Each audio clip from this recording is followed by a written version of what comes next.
Halo semuanya, bagaimana kabarnya? Semoga sehat selalu ya. Selamat datang kembali di Fans Film. Kali ini, Fans Film akan menceritakan alur sebuah film dari Korea yang berjudul rilis pada tahun 2016. Film ini mengisahkan seorang istri dan anak perempuannya yang harus menderita lahir dan batin akibat ulah dari sang suami yang tidak bertanggung jawab.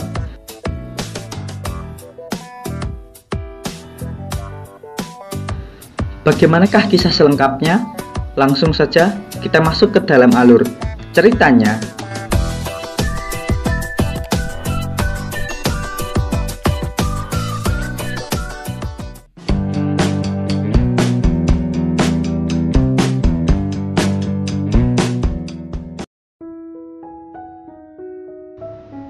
Di awal film, kita akan diperkenalkan dengan seorang ibu rumah tangga yang bernama Hyun.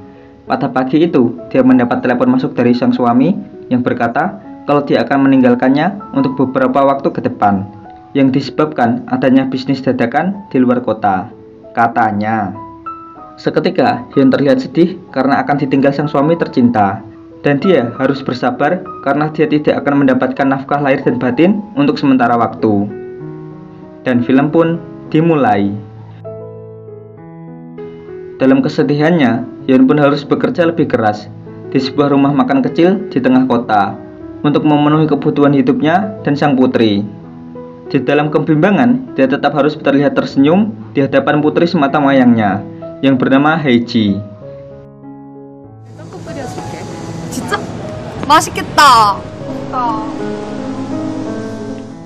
Pada saat makan malam, Haeji sempat mempertanyakan mengenai ayahnya yang telah cukup lama pergi, meninggalkan mereka berdua. Terlihat, Hyun berusaha tetap menenangkan hati putrinya Haeji dengan berkata, suatu saat ayahnya pasti akan pulang, dan mereka akan berkumpul kembali layaknya sebuah keluarga. Tak berserang lama, tiba-tiba ada seseorang yang mengetuk pintu, yang ternyata mereka adalah para debt collector. Mereka bernama Sun dan Gao. Mereka lalu menjelaskan bahwa suami Hyun telah memiliki hutang piutang yang cukup besar dan bunga yang semakin membengkak yang telah dipinjam sang suami dari aplikasi pinjaman online.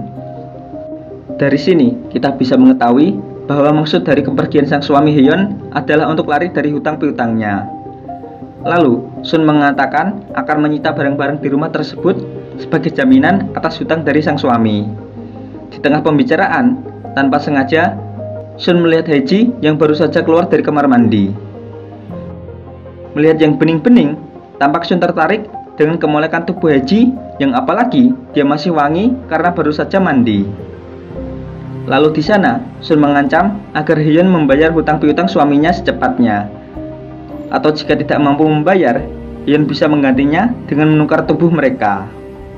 Lalu, Sun pun memberikan sebuah kartu nama serta meminta Hyun untuk datang ke kantornya esok hari. Lalu mereka pun berlalu pergi. Mengetahui kenyataan tentang suaminya, Hyun dan putrinya Haeji pun bersedih.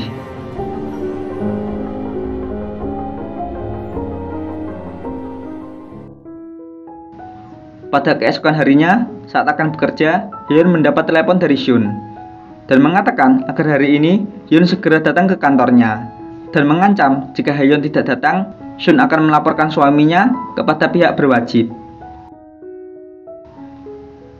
Tak berselang lama, Hyun pun datang ke kantor milik Sun. Di sana, Hyun pun disambut dengan hangat oleh Sun, dan Hyun pun disuguhi teh hangat agar pembicaraan lebih santuy dan rileks. Tanpa diketahui oleh Hyun, ternyata di balik semua ini, Sun telah memiliki rencana busuk terhadapnya dengan memberikan obat penenang kepada Hyun. Setelah dia meneguk minuman yang disuguhkan oleh Sun, perlahan pandangan Hyun pun mulai memudar.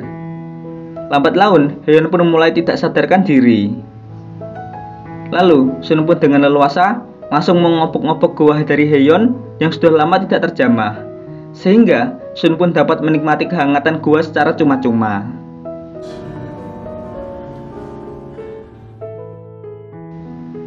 Tak berselang lama, setelah diobok-obok, Hyun pun mulai tersadar, dan dia pun mendapati seluruh pakaiannya telah dilucuti oleh Sun. Di sana, Hyun pun begitu kesal karena Sun telah melakukan hal curang kepadanya. Namun, mengira hutang suaminya telah lunas, ternyata itu semua belumlah cukup. Di sana, Sun memberikan sebuah kontrak dan meminta Hyun untuk menandatangani kontrak tersebut. Di mana isi kontrak itu adalah mengenai Hyun yang harus bersedia melakukan apa saja guna melunasi hutang dari suaminya.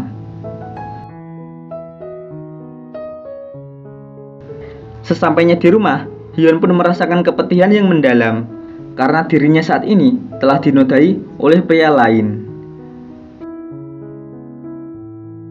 Di sisi lain, Hae-ji yang prihatin dengan ibunya yang harus menanggung beban karena ayahnya lalu mencoba menghubungi Sun.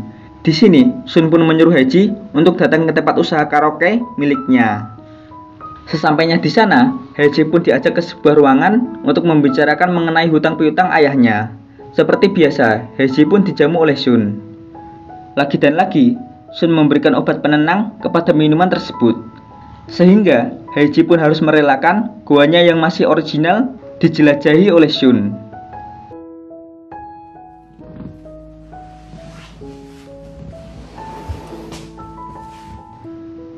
Seusai memuaskan hasratnya, dengan wajah sumringah, dia pun keluar dari ruangan tersebut. Lalu, Sun pun memperbolehkan Gao untuk secara bergantian untuk menikmati gua milik Hae-ji. Namun ternyata, Gao tidaklah sekurang ajar seperti Sun. Dia memilih untuk memberikan perhatian hangat kepada Hae-ji. Karena Gao merasa prihatin akan nasib yang dialami oleh Hae-ji yang harus menanggung hutang piutang ayahnya. Dan harus membayar hutang tersebut dengan tubuhnya sendiri. Lalu, Gao pun mengantarkan Hae-ji untuk pulang.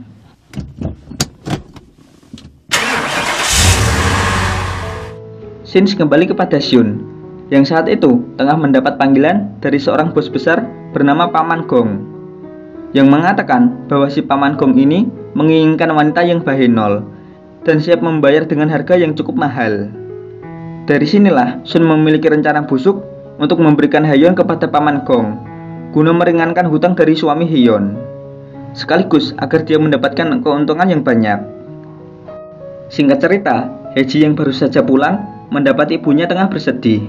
Ternyata Sun baru saja menemui Hyun untuk menyuruhnya menemui seseorang, dan itu adalah Paman Gong. Tak hanya itu, barang-barang di rumah Hyun pun juga diambil guna melunasi bunga dari hutang suaminya Hyun.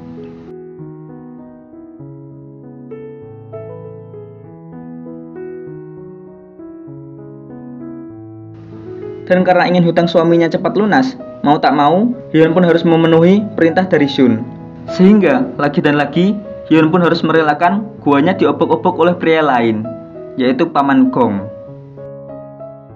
Merasa sudah di atas angin, Sun pun mulai semena-mena terhadap mereka.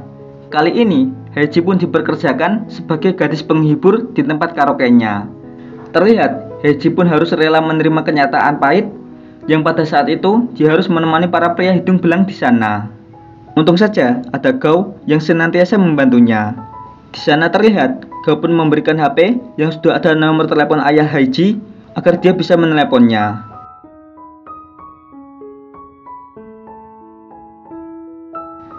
Namun sayangnya, Hae-ji harus kecewa karena ayahnya sama sekali tidak peduli dengan keadaan keluarganya. Lalu, melihat Hae-ji yang sedang bersedih, Gao pun datang untuk menghiburnya. Lalu, dia juga memberikan sejumlah uang kepada Hae-ji agar dia bisa membeli nasi goreng. Karena Gao tahu kalau seharian Hae-ji belum makan sama sekali.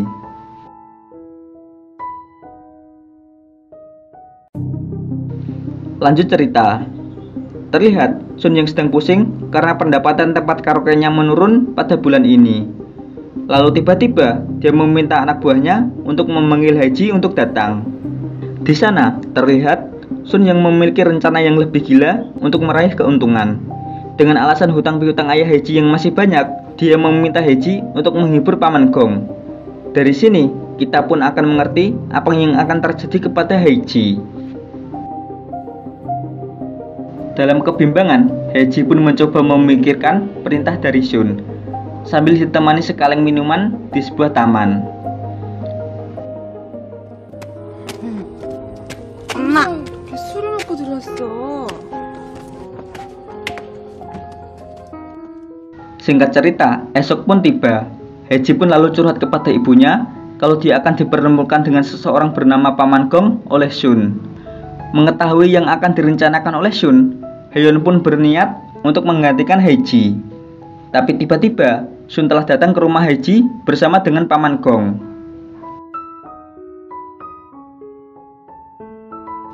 Mengetahui kalau Heji dan Heon adalah ibu dan anak, Paman Gong pun mempunyai ide gila untuk bermain dengan keduanya saja. Paman Gong lalu membujuk Shun dengan imbalan yang mahal. Senang mendengar hal tersebut, Shun pun akhirnya memaksa Heji dan Heon untuk menemani Paman Gong untuk bermain kuda-kudaan.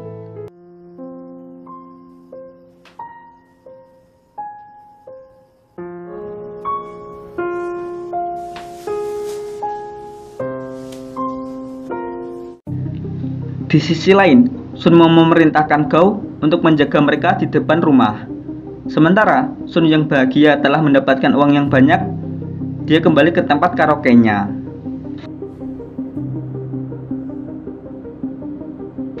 Saat sedang berjaga, Gao pun mendengar suara teriakan dari Heji karena Paman Gong yang bermain dengan kasar. Karena tidak mampu menahan emosinya, Gao pun mendatangi mereka. Yang di saat itu, Gao langsung mencekram Paman Gong hingga menghembuskan nafas yang terakhir.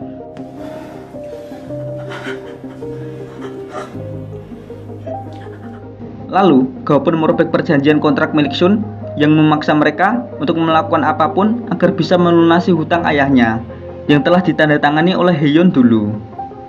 Dari sini, kita bisa merasakan sebenarnya Gao memendam perasaan kepada Heji.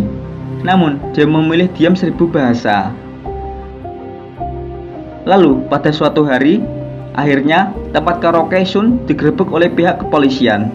Dia dituntut dengan pasal berlapis, karena tempat karaoke-nya juga menyediakan servis tambahan, sehingga dia harus mendekam di jeruji besi. Di penutup film, Heon dan Heji akhirnya bisa hidup bahagia, layaknya sebuah keluarga. Dan mereka pun lepas dari hutang piutang yang selama ini membelit mereka. Dan film pun tamat.